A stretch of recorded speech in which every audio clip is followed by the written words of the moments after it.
missed you guys so much. I have so much apologizing to do. I was out of town and working. Last week was actually my last week of work, so, you know, I ended work.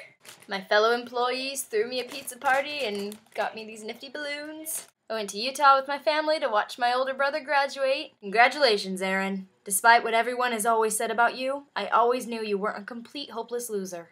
It has been a busy summer. I moved back to school in a week, and then after that and everything's settled, I will be doing so much more on YouTube. It's ridiculous. So please excuse my laziness this summer. It will not happen again.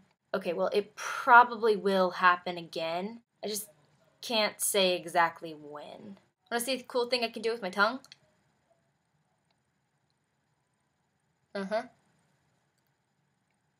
No.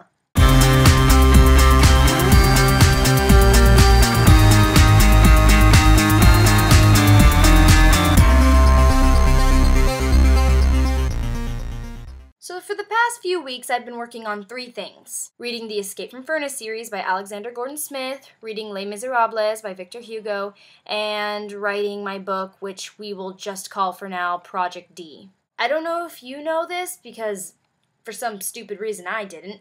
Les Mis is like a 1,500-page book. It's a great book and all, but holy huge. And then, for those of you paying attention to my Twitter and my blog, I am working diligently on Project D. It consumes a lot of my time. And then I was hooked on this series, which I am so excited to review. The Escape from Furnace series by Alexander Gordon Smith is 3 books long right now, but there's going to be a 4th one, and I don't know how long it's going to expand to. So I read the first 3. Now I'm going to give you a summary of all 3 books in under 30 seconds. This is going to be really hard. Alex Sawyer is wrongly accused of a crime. He's taken to a prison called the Furnace. He tries to escape. Actually, you know, that wasn't that hard.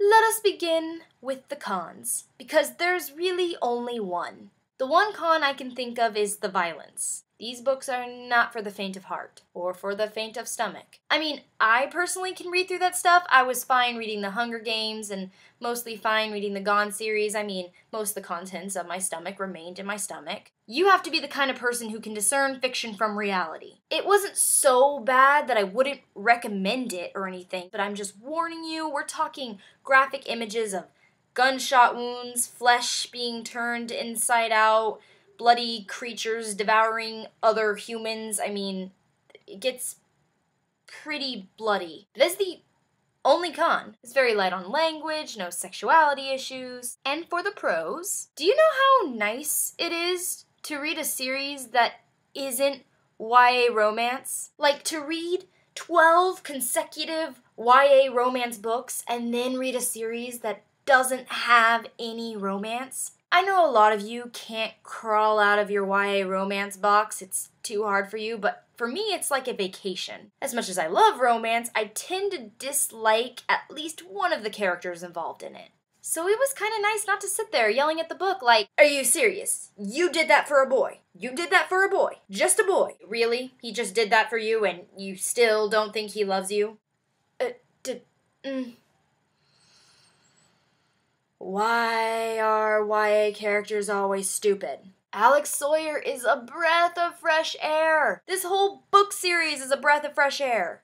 Action, action, action. I went to the prison. I got in a fight. I'm going to escape. Inspiring quote, inspiring quote, inspiring quote. Escape, escape, escape, escape. I never wanted to take a break from these books. I constantly wanted to know what happens next. You'd be surprised how great books can be when love triangles aren't obscuring the plot. Like I said, don't get me wrong. I enjoy a little bit of romance, but this is a very nice break from the typical YA novel. This is a shout out to my boy viewers. Hey, boy viewers. I don't think there's a lot of you, but you really, really, really, really need to read these books. Pretty much all the books I've ever reviewed you could read, but I feel like you particularly would really enjoy these ones. I've got 6 brothers.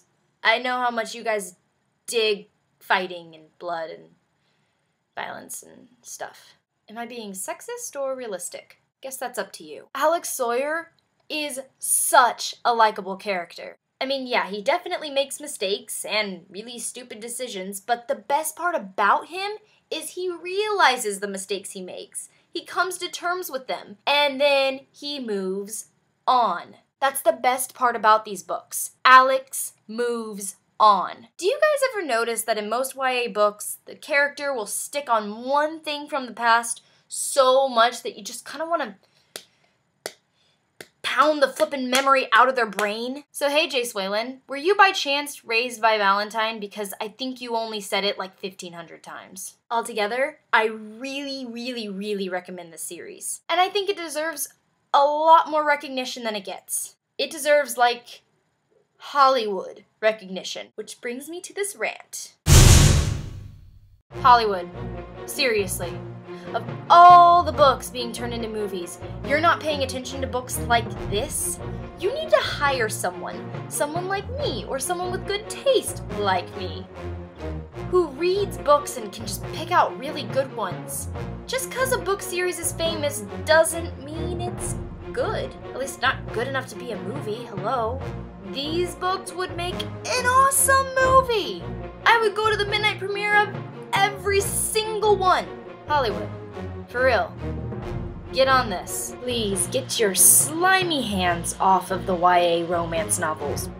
Beautiful creatures aside, we really, really don't need any more of those movies. Alright, that's about it. Thanks for listening. So subscribe, comment, thumbs up if you found a way to escape the furnace, thumbs down if everything went horribly wrong and you got turned into a rat. And that is a reference you will only get if you read all 3 books. Actually, there's going to be a 4th book. I don't know when it comes out. Why am I still talking? Bye!